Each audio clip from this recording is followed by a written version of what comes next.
Welcome to Psych Talk for primary care providers, where our esteemed faculty members will provide you with invaluable insights to seamlessly integrate into your daily practice. Today, Dr. Charles Hebert talks to us about challenging patients and the best way to deal with them. Hi everyone, I'm Dr. Charles Hebert. I've been one of the TNT PCP allied faculty for about 4 to 5 years now as a mentor. I'm a duly trained internist and psychiatrist and trained at Rush University in Chicago.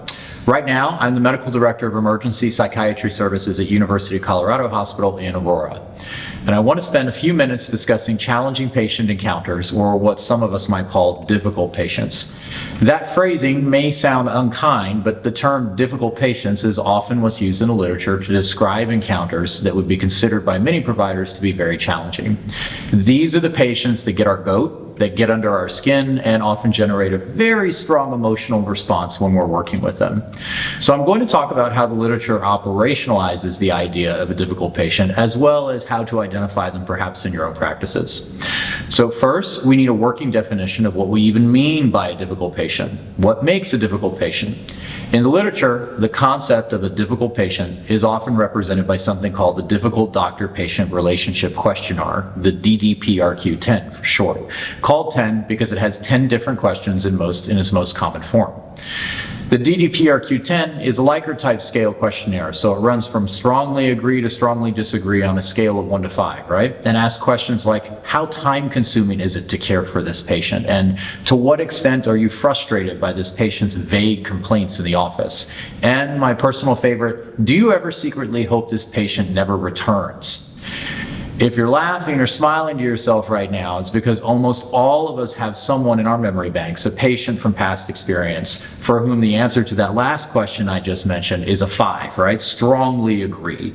All of us have patients for whom we secretly breathe a sigh of relief when they cancel or are a no-show in our offices, and that's what I want to discuss. So with the DDPRQ-10 as a benchmark, we can start to think about what characteristics of patients lend themselves to being a difficult bedside encounter. And a lot of research has tried to answer this question, and much of it has investigated sort of the core sociological variables, right? These would be things like age, self or self-identification thereof, socioeconomic status, race, ethnicity, etc. Many of you probably have individual vignettes about how these background variables affect the course of a bedside encounter and how it might unfold. But believe it or not, the literature does not really show substantial differences in the incidence of a challenging encounter based on these variables. So for example, we might think that elderly patients are much harder to treat than younger patients, say because of cognitive deficits that show themselves in elderly and geriatric populations. Patients who are young, however, often pose challenges regarding sense of agency, health literacy, social circumstances, and so can be rated just as challenging as caring for people in geriatric populations. So there does not seem to be a difference as regards some of those variables. So if age, socioeconomic status, the other background factors I just mentioned don't predict difficult encounters, what does? In research, 2 historical risk factors really stand out. One is a history of psychiatric illness. That's probably unsurprising to many of you, but it's especially true when the mental illness in question is untreated. Think about it. Treating someone with an active depressive disorder or episode who is crying in your office, or treating an asthmatic while they're actively having a panic attack in front of you, is generally felt to be much harder than treating a patient with stable, treated psychiatric illness, even if they have the same medical needs. Somatic symptom disorders sort of take the cake on this one here. The odds ratios in the literature for the likelihood of a patient being scored as difficult approach 8 to 1 compared to matched cohorts without this diagnosis of somatic symptom disorder. That's factor number 1. The second background factor that predicts difficult encounters is an extensive problem list. Again, this one's probably intuitive, right? For many of us, we've experienced this head on directly. The more problems and symptoms you have to contend with as a busy practitioner, especially in an abbreviated 20 to 30 minute encounter, in the outpatient setting I mean, then the harder and harder the encounter is generally felt by that practitioner, and as you can imagine, the higher and higher the DDPRQ-10 score. So those are the basics. So the next time you see the chart of a patient that you're meeting for the first time, look closely at it. If the problem list seems endless and one of those problems is major depressive disorder, recurrent, severe with psychotic features, you may want to get yourself psyched up before entering that room. The literature suggests that might be a challenging conversation with the person you're about to meet. But what about the bedside encounter in real time suggests a difficult encounter is likely to occur? The problem list, the psychiatric history that I just mentioned, those are historical factors. But who is the patient sitting across from you, and what do they bring to the table at the time of the encounter itself? How can you tell in real time that a patient conversation is going south or down the path of becoming overwhelming for you? One good idea is to adopt the IRS method. IRS is an acronym that refers to bidirectional behavioral observations about how an encounter is going that could be readily identified by a third party watching a conversation between a patient and provider take place. Put another way, these are not things that you as the provider feel or that a patient feels. They're not subjective. They're something noticeable by a bystander or an onlooker. The I is for interrupt. And again, like I said, this is bidirectional. Patients never like being interrupted when speaking, and providers don't like being interrupted when they feel they have something important to share and deliver to the patient. The R is for repetition. All of you have probably seen patients who get irate when they feel forced to repeat themselves, am I right? Don't you guys talk to each other? Isn't it all on the computer? These are questions that I get routinely from patients in my workflow, and maybe you do yourself.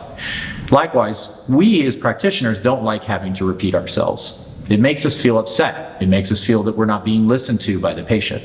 And all of us have our own techniques to work around this impasse with patients. One of my favorites is to say, the more people that hear your story, the better. Or each time you share what happened to you, it helps us make sure nothing is missed. Finally, the S. The S in the IRS acronym is stereotypy. This one's a bit harder to explain, but is extremely relevant. So some of our patients are good historians and can accurately describe their symptoms, but not all of them are. Consider a patient that you might be seeing for chest pain, for instance. You may ask, when does it hurt? Focusing on the timing of the symptom.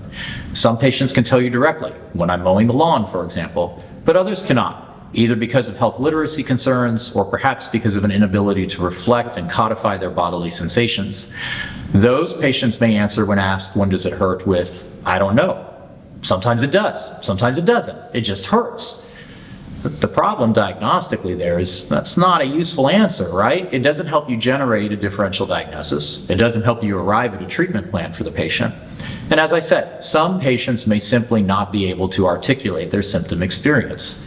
But I will submit that if you're ever with a patient in the office and they're with you, they're on point, they're answering what you ask of them, but then they later start giving you glib, bland, unhelpful answers, you're doing something wrong. Consider changing the topic of conversation, moving just to what is most essential, and maybe postponing the less necessary parts of that evaluation for a later day. So that's it. Comorbid psychiatric illness and problem list, and IRS. Interruptions, repetition, stereotyped responses. I hope that those anchor points will help you to identify problematic situations in your workflow before they turn into an argument or altercation with your patients. And finally, I know we didn't so much address here what to do or how to handle these difficult patients at the bedside when these challenging conversations occur. And I'm sure that's a question that you have. But remember that prevention is key, and you can stay ahead of some of these difficult encounters before they erupt. It's a good first step. But if you're interested, and for further reading, I recommend the so-called breathe out technique, that's also an acronym, which was published in the Journal of the American Board of Family Medicine in 2015. This is an evidence-based intervention that only takes a couple of minutes and has been shown to improve clinician satisfaction with difficult patient visits. And it can be a very valuable resource if you choose to seek it out. I encourage you to look it up and read through it and learn more. Thanks for your attention, and good luck with those difficult patients.